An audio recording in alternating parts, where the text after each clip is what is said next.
You're listening to WGSN-DB, Going Solo Network, Singles Talk Radio channel, where we take a lighthearted and candid approach to discussions on the journey of relationship loss, divorce, parenting, being single, relationships building, dating, and yes, sex. Join our listeners and begin living your best life.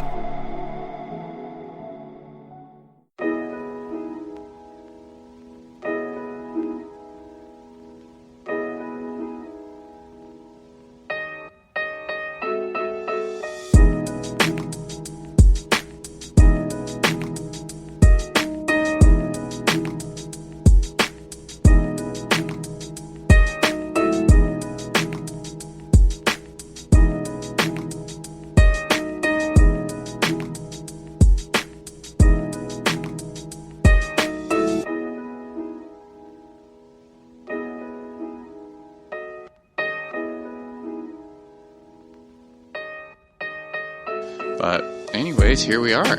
Here we are. Okay. Hey, welcome to Hips. I said the same thing. Hip and Humble podcast. I'm Aram. And I'm Mom. And we wanted to welcome you to our show. So we talk about all things antique and collectibles. Before we get started, we want to thank our sponsor, Hip and Humble Antiques LLC, with 3 locations, 2 in Virginia and 1 in Oklahoma City. The 2 in Virginia are at Oldies But Goodies in downtown Fredericksburg and Boswell's Corner Antiques in Stafford. And the one in Oklahoma City is at the Rink Gallery in Bethany. Yep.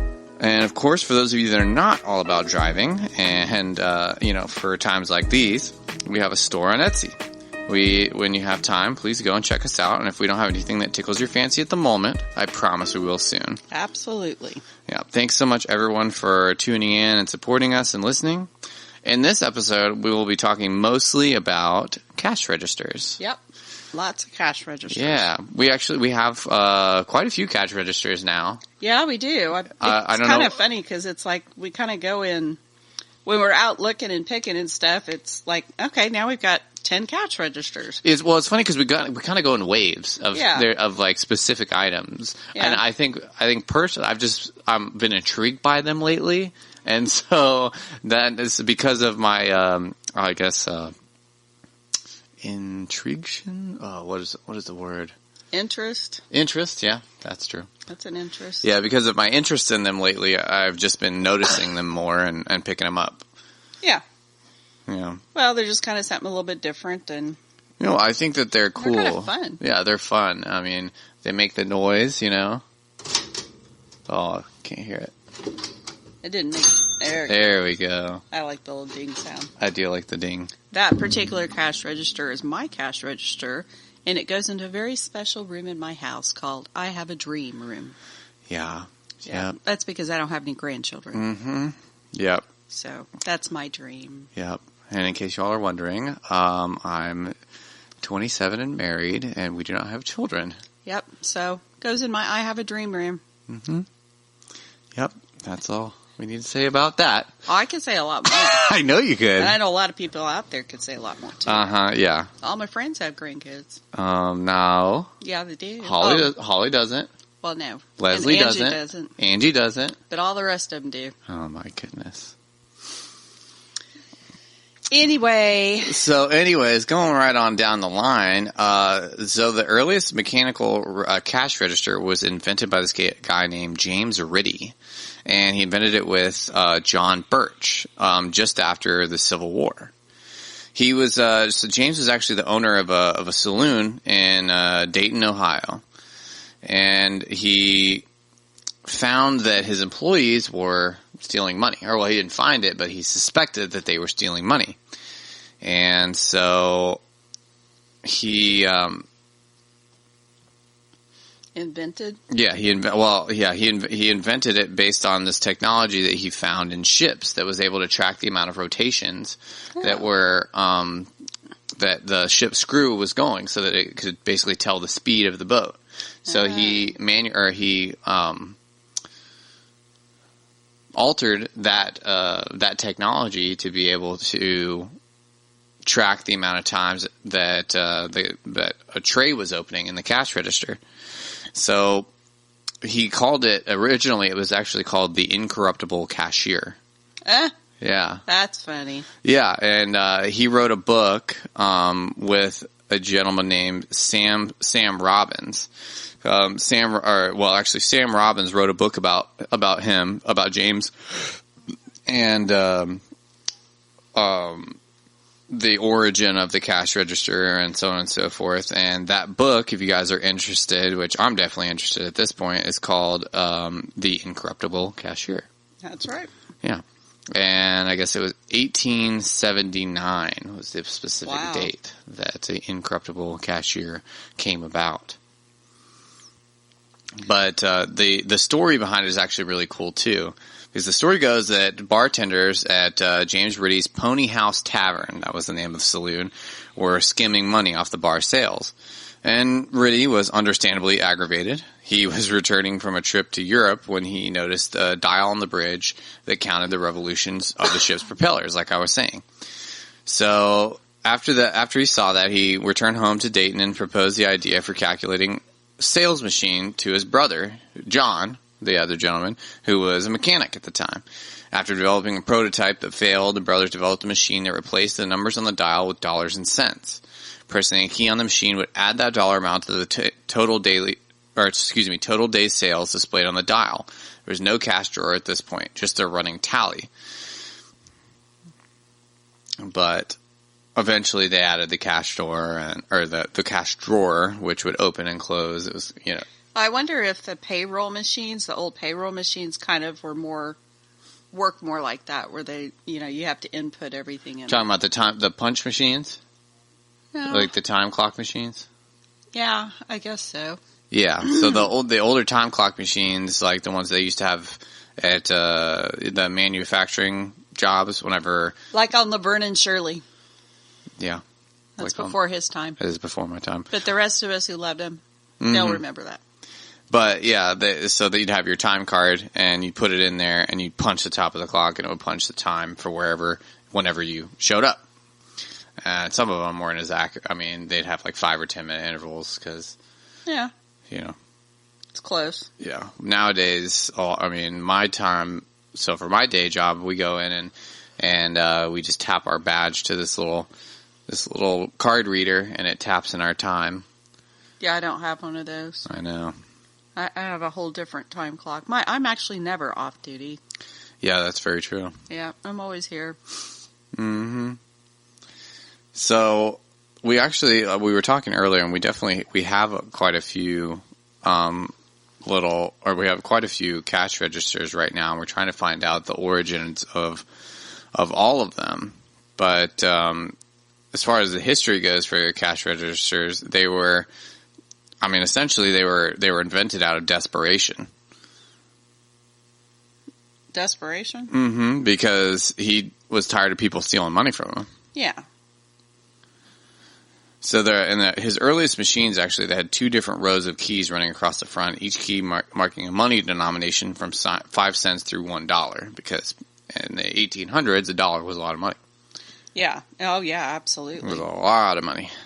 Absolutely, they were. $1 would be like maybe $50 nowadays. I don't know.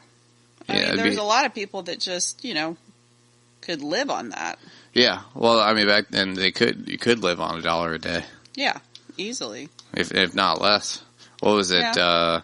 My papa was telling me when he first, when he got into the Army after he went in right after, or the very tail end of the Vietnam War. And I think he said he made $75 a month. Yeah. Yeah. Oh, yeah. Yep.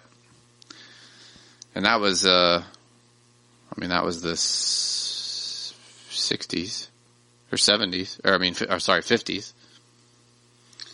It was in the 70s. Oh, yeah. Yeah, I guess so. Yep. Thank you, son. You're welcome. Yes, my dad was in at the tail end of Vietnam. Vietnam was actually over. Please don't anybody shoot me, but I believe it was like 1974-ish, between 1970 and 74, and so he was in the late 60s. So before I was born. Yeah. Just before I was born. So obviously Sam Ritter's machine has been altered and changed quite a bit throughout the years, and they've evolved now to the point where they have digital systems where they're called POS system or point of sale systems, and they'll track the amount of sales that businesses have. They will order materials if they're automated systems, and nowadays they will track the sales of particular items within that system or the inventory list, and it'll check it against the inventory list. And if a certain number of those are sold, or it's sold to the point where they're going to run out, then it will automatically send an order to another computer to their distribution centers to order more of that particular product to come to that specific store. Right. And they also track employee time, and they do payroll. But back in 1907, whenever cash registers were starting to get more intricate, and the mechanics of them were starting to incorporate a lot higher dollar values and numbers and so on and so forth, this little company called the Durable Toy and Novelty Company was started in 1907 in a factory in Cleveland, Ohio. Apparently, Ohio does a lot of stuff. Apparently Ohio has a lot to do with cash registers. Oh, yeah. But Arthur Jacobs... They got a lot more in cash registers. I mean, you got the marbles are from there. Yeah. You got lots of stuff. You guys in Ohio really invented a lot of stuff. Yeah, a lot of people from a lot of inventors. A lot of very practical stuff, too. Yeah. That'd be interesting to see how many practical inventions came out of Ohio. Well, it'd be kind of interesting to see how many practical inventions came out of every state. Yeah, that's true. I mean, I know California will be like, oh, we did the computers, but, pre-computers. Yeah, that's true. What was it? Was Steve Jobs on the West Coast whenever he invented the Mac? Not a clue. I think he was. Well, I know we have down at the shop in Fredericksburg, I have a small Uncle Sam's cash register. Yeah. Down there, and it is as cute as possible. And I believe it's from the 1920s, 1930s. Yeah, and that's actually what I was getting into with these. That toy company, the Durable Toy and Novelty Company, are the company that make the Uncle Sam's cash registers. Mm-hmm. And yeah, they first started in 1907, and if it's in the 20s, it's actually most likely whenever the first time that the company was bought out. It was bought out by the company was sold to H.H. Payson. And Payson was a strong believer in advertising and marketing, and the company got really, really big after he bought it. Yeah. And they actually moved from Ohio over to New Jersey, the offices anyways. Well, it's too bad. Yeah. Should have stayed in Ohio. There's nothing wrong with Ohio except for the snow and the rain. Well, No, that's a song. We got snow and rain here too. Yeah, I don't like it. That's a song? Yeah, it's a song. What kind of song? So this band, they're kind of like a pop punk band from the early 2000s. What that says we hate snow and rain? No, it's called Come Back to Texas. It's a song about the guy's girlfriend moving to Ohio, and he's telling her to come back to Texas. And he says, there's nothing wrong with Ohio except for the snow and the rain. Ah. Yeah. Okie dokie. Mm-hmm. A lot of these little cash registers, too, have been made into banks. Oh, yeah? Yeah. Like a piggy bank kind of thing. Oh, the Uncle Sam ones, yeah. Yeah. Of course, Uncle Sam, there's a lot of piggy banks that are Uncle Sam because you get into the cast iron piggy banks and stuff, too. Those were kind of popular then also. Yeah. So a lot of times you'll find the cash register and they have a little hole in it, and that's what that's for. It's an actual piggy bank. And there's one that we have, it's a cash register, has the little slot up there, for your coins, and then you turn it up on the back side. Some of them are underneath and it has a little hole in it, and that's where you roll your dollar bills up and stick them up in there. Oh, neato. So it's been converted from a play cash machine to a little piggy bank. I think probably at some point it was. I think that after a while that's just what they made them. They just made them into that. So. Oh, I see. Or they just started just strictly making them for that. I don't know. I do not know. But they're pretty cool. Yeah. So apparently, originally they were made of the heavy gauge cold rolled steel instead of tin, which is a lot of the toys back then were made of tin. And they had a painted enamel finish, but the decorative plates that you'll see on them, because these little cash registers, they're really, really cute, and they have, like she's saying, they have the coin slots and the little the place where you can roll up the dollars and put them in there, and they have these plates on the front that say Uncle Sam's, and those plates are actually made out of brass. Mm-hmm. And what's funny is when they were first being sold, they actually had lifetime warranties. Really? Yeah. The toys did? The toys did. Wow. The banks were built, and that's why they were built out of steel and brass, which definitely justified their lifetime warranties. Well, yeah, I would think so. Mm-hmm. Did not know that. Yeah. I bet you can't find a manufacturer today that has a lifetime warranty on their toys. I bet you can't. Of course, I'm sure there's one. Now somebody's going to go, oh, yeah, there's this one, but, you know. Well, you know what? I'd be interested to hear about it, though. That's for sure. I would venture to guess that there's very, very few, if any, lifetime warranties on toys nowadays. I'm sure they're not. But, you know, that kind of goes back to these toys have been around for close to 100 years, and they're still okay. Still doing okay. They still make the cut for my I Have a Dream room. So yeah, and these Uncle Sam's banks, they were always banks. They've always been little cash little banks. So the coins slots, they're actually designed to go in and drop down into a vault in the bottom of the bank. So they're basically little piggy banks for people. Yeah. Yep, they're pretty fun. They are really pretty fun. A lot of people collect them. Yeah, so it they're sounds very like you're collectible. kind of like right on the verge of collecting them. You know, they've piqued my interest. That's for sure. Yep, they do. They kind of pique your interest, and that's kind of another nice thing about doing antiques is you know, there's a lot of really neat things out there, and a lot of times I'll get a hold of something and I'll hold it for a while. Eventually, I'll sell it, but I'll hold it for a while, see what else I can find about it. You got to love on it. I do. I have to love on it. I have to get my scent all over it. But, you know. I found that with most of the people that I've met that collect antiques, though, or that not collect, well, collect and sell antiques, is they find kind of their niche or their collection of items that they're really proud of or they really enjoy. And they will experience them and, you know, display them in their house and talk about them, with everybody that'll listen.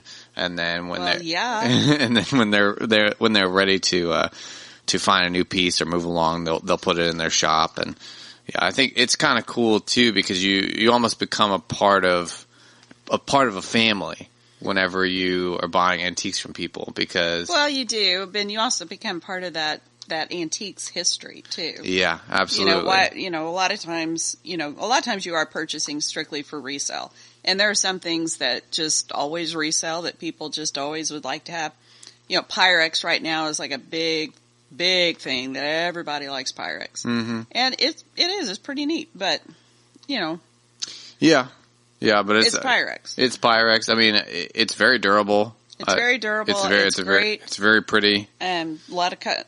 Like with a lot of things, I think one of the reasons Pyrex is really popular right now is because so many people had it. So it's a lot of nostalgia right there. Yeah, that makes a lot of sense. It is durable. It does last. And there's certain colors that are more collectible than other colors. However, whenever you compare that to, an old cash register or something that has seen so many lives and, has been around over 100 years. And well, it's a story. It's a story. I think John and I were talking about that in his interview.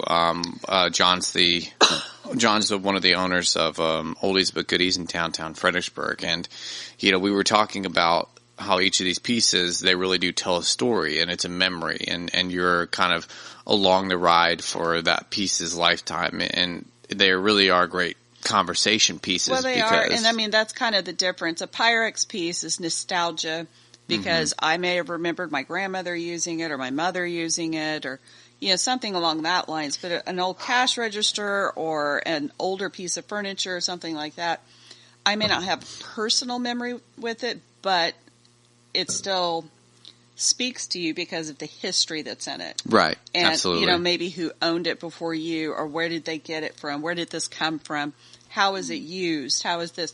And that I think is really one of the most interesting parts about antiques. There's a movie, I don't remember the name of it, and I'm going to kick myself for even mentioning it because I don't know the name of it. But You'll remember it later. I will. I remember it when I don't need it. Absolutely. But basically the premise of the story, there's a character, he owns like this tobacco shop, and it's on a corner of a 4-way stop in New York City. And every day for the entirety of the time that he's owned this shop, at the exact same time in the morning, he takes a picture of that, of the whole, corner. And so you can see basically a time lapse, and he had the pictures for over 30 years. Oh, wow. So he had basically a time lapse of 30 years of everything that happened at this one moment in time for every day for all 30 years. That's pretty neat. And it just, those things like that are, they're, bring me back to this idea that the things that are in place and how they change and the places that they go, they do tell a story of their own. Oh yeah. And I think definitely. Especially with older shops and businesses, I mean those cash registers are part of people's livelihoods, especially I mean the guy who invented it, James Ritter, that was his livelihood, was this saloon in Dayton, Ohio in the 1800s. And I'm sure the cash register that he used probably got passed on and went throughout his family and all this, and that saw the beginning of an era of a completely different era of business. A way of doing business and tracking business. And I mean, it was the first Incorruptable Cashier. Yeah. Until somebody corrupted it and then they had to make something better. So yeah. Well, it's funny. That one. It's funny because the mechanical cash registers really are pretty much incorruptible. I mean, you could pry it open and mess with and mess up the gears inside, but it's pretty obvious whenever someone goes into it and messes up. Yeah. Messes it up. But all of the digital point of sales. I mean, obviously the companies that are putting the point of sale software out now, I've invested a lot of time and money into the security of it. However, that style of measurement or tracking first came out, there was definitely bugs and backdoors and glitches and so on with anything that digital. But with that, we're going to take a second.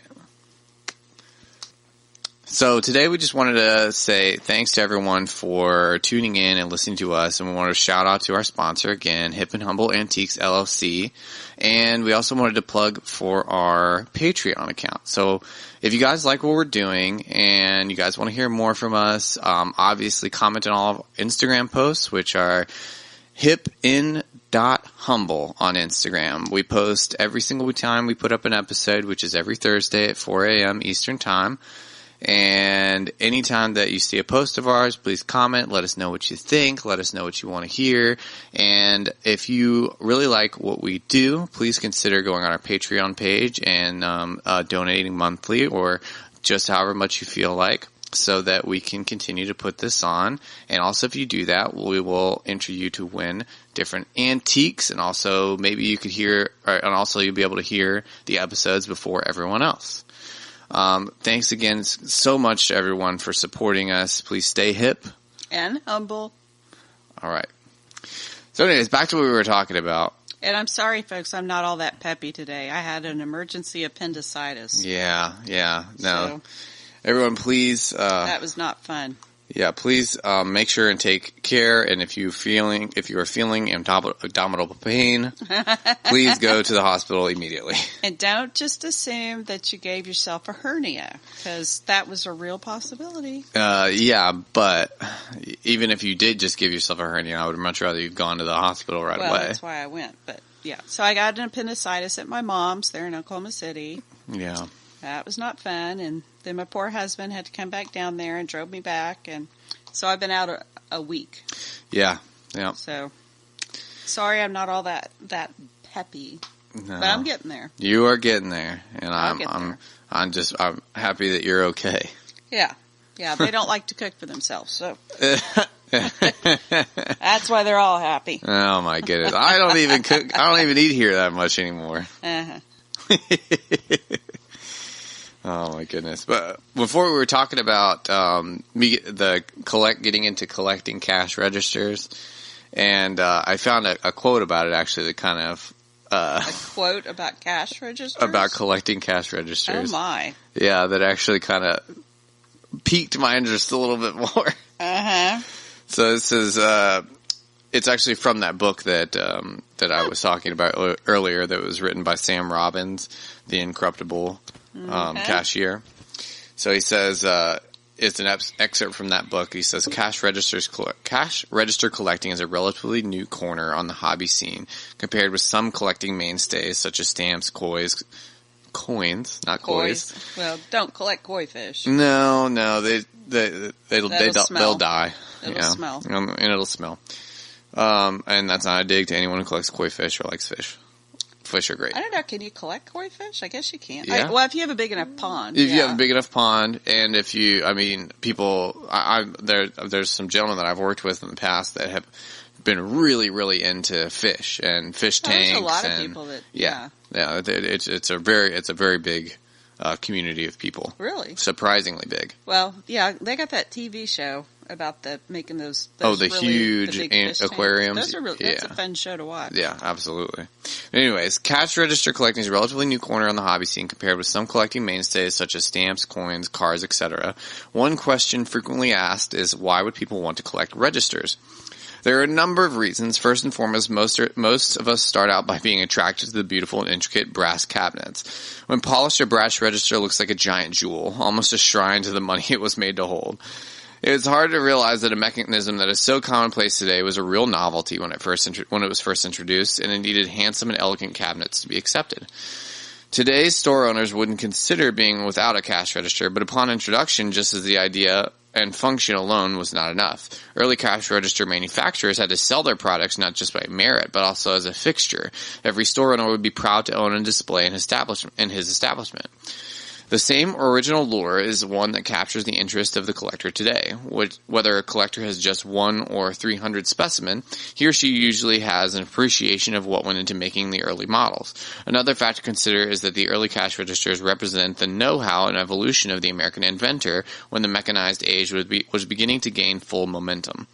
So I think what stuck out to me was that, and why I like a lot of the earlier models of a lot of things is they came out and they had to be marketed and advertised, like these technologies that we use constantly every day.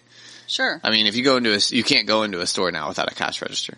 Every store that you ever has a cash register. Well, and even our phones are cash registers at this point. I mean, I got that little square thing for my phone because occasionally we did a flea market when I was down there in Oklahoma City, and so my phone's a cash register. Yeah. So if you're selling at any real capacity, like unless you're just selling your car or like buying person to person things off of like Craigslist, if you're selling at any capacity, you have some kind of cash register or point of sales system that you're using, and it's so commonplace today. I mean, if you look at the cash registers at Hobby Lobby or Walmart or what, I mean, they're not pretty. No. But the cash registers back then, they were displayed in the center of the store, and they had just these incredible garnishments and, like he was saying, like the brass. They were a centerpiece. They were a centerpiece. And I think that's kind of an interesting, point. They were a centerpiece to it. It did draw people's eye to them. So when you have something that is an eye catcher, are you less likely to be stealing money out of that cash register if all the people are looking at it? That's a good question. I mean, I feel like if your eyes are drawn to it, it would maybe even be more of a temptation than it would have been before. Well, I mean, if you got 10 people standing around looking at it, you're not going to try and steal something. That's fair. That's fair. But when nobody else is in the store. Well, but that's the same with any cash register. Yeah. I think that just goes to the integrity of the person. Well, it does, but I'm just saying that's another reason I think the adornment, probably was the way it was not only, it really was a centerpiece. Yeah. Well, like they were saying, the manufacturers back at that time, they had to convince people to use the technology. Yeah. Because, I mean, that's the same with any new technology that comes out. Well, the other thing, too, is back then, there weren't a whole lot of department stores, and, you know, everything was still more of a mom and pop kind of deal. So when you have a mom and pop shop, then you go in and you want it to kind of feel like home, and look at my house, and, you know, I'm selling all this stuff, and here's this beautiful cash register right here. And, you know, so I think the different stores probably took a lot more pride in what their store looked like. Oh, absolutely. That, you know, kind of treated it more as their home that they're selling out of. Versus, well, it's an extension of themselves. You know, versus the Walmart. Well, you know? I mean, I would argue that that's the same with the antique booths and our antique booths. You know, it's an extension of yourself. And I think that's the same with most mom and pop places, even today. Well, even today, yeah. But I'm just saying that maybe one of the reasons why they made them as pretty as they did. Yeah. Because they knew that they were going to have to fit into that atmosphere. Absolutely. Yeah, so, I could definitely see that being that they wanted something that was an extension of, you know, how they felt or how they wanted to present their business or really themselves to the world. But you can also say that about most things, you know, built in the 1920s, 30s, and even before. Well, I think really a lot of intricate carvings. Well, yeah, I think whenever the Industrial Revolution came, everything that was able to be mass produced but even then they used those machines to make as intricate of pieces as they could, because that was the first time they had machines to be able to do to do those things quickly. But that was a wealth thing. Yeah, it's a status thing.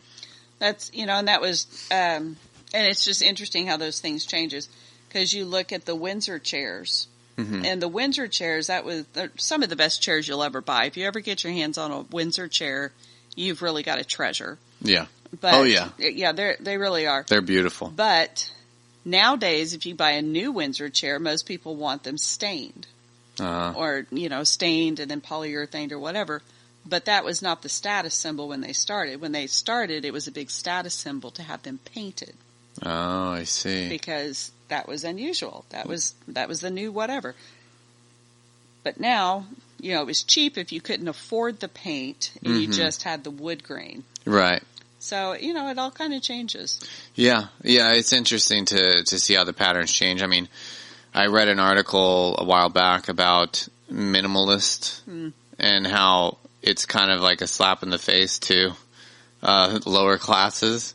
Because it's like the argument was that if you're going minimalist, it's because you can afford to not have all of these things in your house that other people need. So it's kind of basically showing off the fact that, you know, you can afford all of the things that other people have, but you don't have to. Oh, I see. Yeah. But, you know, that's, I mean, just another thought that popped in. It's like I sew. So I have a sewing machine. I have a serger. I have a ton of fabric. I've got all kinds of things that I need to sew. Right. But that was a necessity at one point. Yeah. So, you know, I guess to me when you said minimalist and they don't have to, it's like, well, yeah, you can afford to go to the stores and buy whatever clothes you want or however that you want. And a lot of people still can't. Yeah. So, yeah, absolutely. You know, and that's really hard because a lot of the stores that even I used to buy fabric at when I was a kid, or my grandmother did, my mother did, because they made our clothes, you know, those aren't around anymore. So all they have are hobby fabrics and quilting fabrics and that kind of thing. Well, you know, not everybody wants to wear a quilt fabric for a shirt. No, not at all. There was a girl that I went to high school that was somewhat of she was a pretty good seamstress, and she made most of her clothes. And but I guess that was a problem that she was saying that she had was most of the material that she had to work with.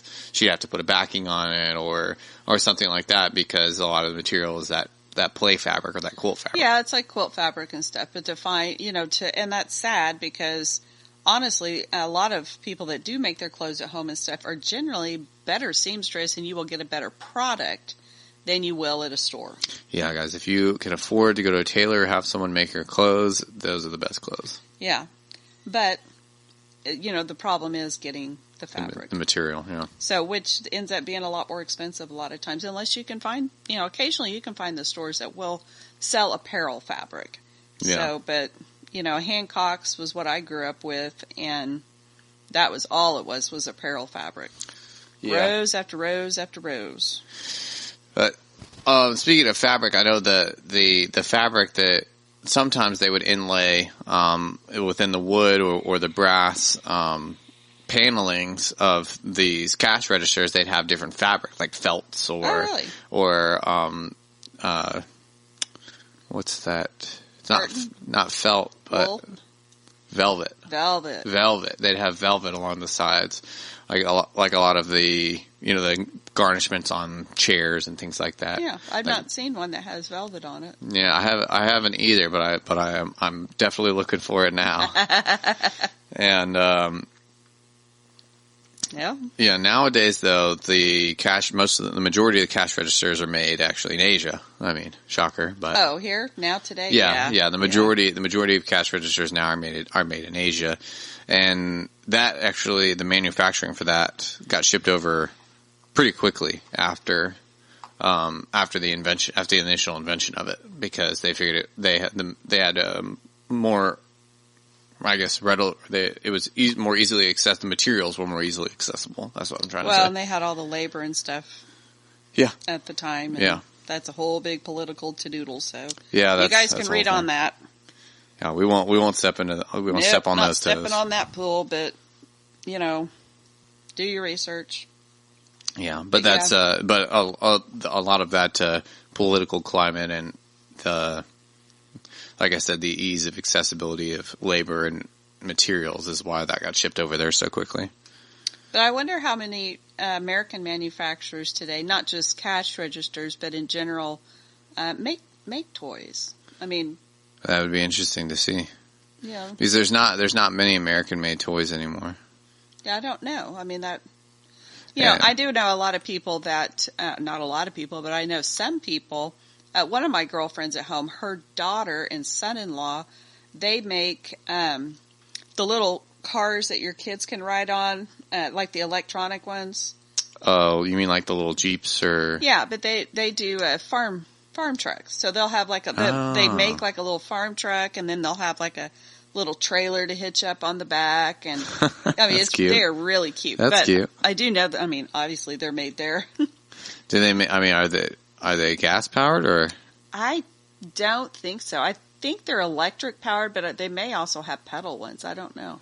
Oh, pedal ones would make sense. Pedal ones would be awesome. Pedal ones are cool. But I don't know if they're electric or not. But I'd have to ask her again. But I do know those were made in USA. Wow. So.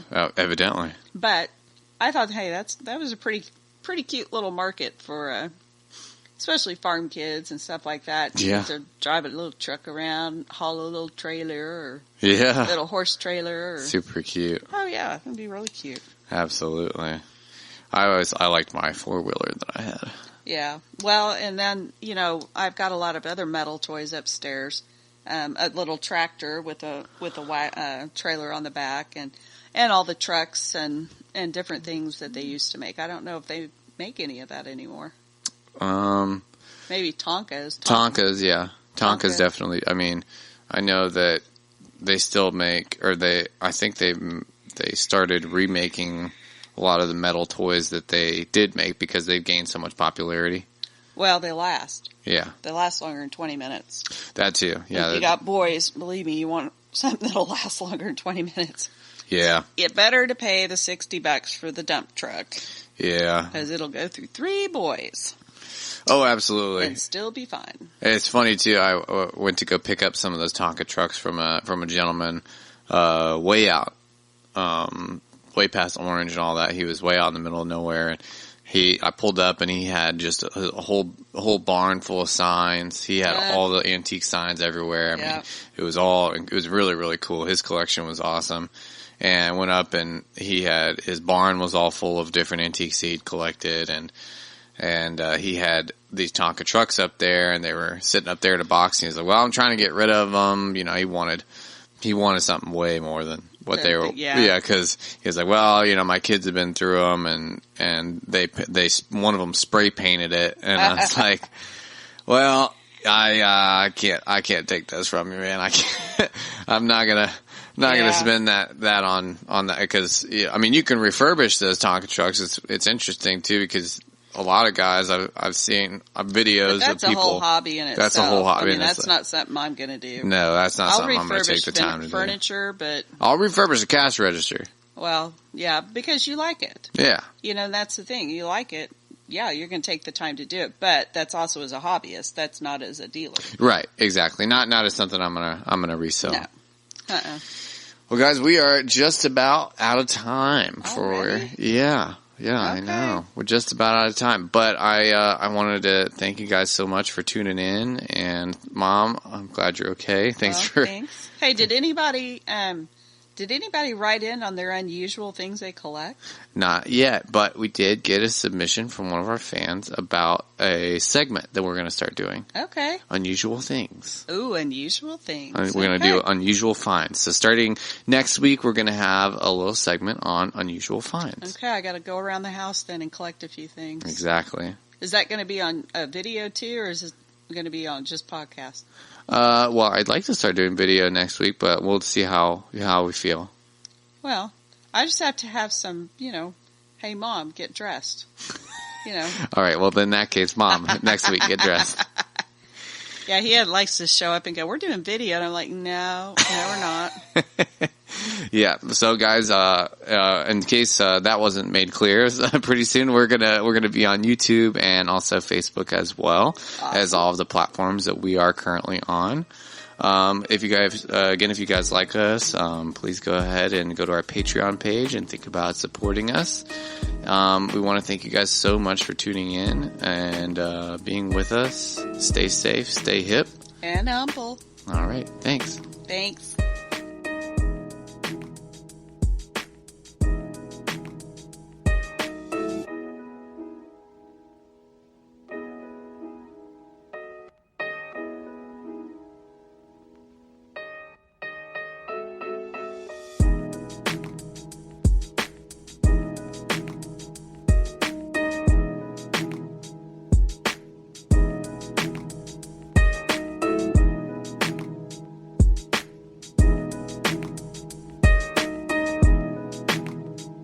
Hi, I'm CC Schatz, and I want to welcome you to Going Solo Next Step.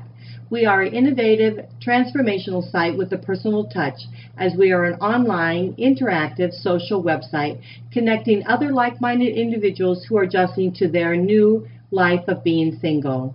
Going Solo Next Step will connect and help you deal with issues such as relationship loss, divorce recovery, relationship building, transition into dating, single parenting, spiritual connection, inspirational plus personal growth, sparking your career and understanding your life path, wants, and goals. As you begin relationship building, you will enjoy Going Solo Next Step social activities and forums designed to connect you and other like-minded individuals to make great, everlasting friends. Together, we will all have fun in growing number of social groups and gatherings, both in your location and online. This and so much more is in store for you. You can join me on www.goingsolonextstep.com. I'm looking forward to being with you right there on Going Solo Next Step. See you there. You're listening to WGSN-DB, Going Solo Network, Singles Talk Radio channel, where we take a lighthearted and candid approach to discussions on the journey of relationship loss, divorce, parenting, being single, relationships building, dating, and yes, sex. Join our listeners and begin living your best life.